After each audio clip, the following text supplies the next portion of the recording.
প্রিয় দর্শক, আমরা কিন্তু নদীতে আইছিলাম নদী পার হওয়ার জন্য, ঘেরে যাব নানি বাড়ি। তো হঠাৎ করে দেখি যে নদীতে মোটো পানি নাই। আমি কিন্তু পুরোপুরি নদীর মাঝখানে দাঁড়িয়ে আছি, এই দেখেন। পুরোপুরি আমি নদীর মাঝখানে। আমাদের যে অল্প একটু পানি দেখতেছেন, ওখানে কিন্তু মোটোই পানি না।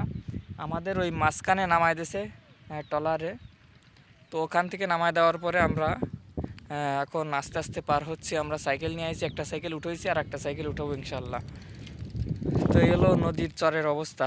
মনে হচ্ছে কি আমরা কুয়াকাটা ঘুরতে গেছি, সেরকম একটি ফিল পাচ্ছি। দেখেন, যদি আপনাদের দেখাই একটু পিছন থেকে,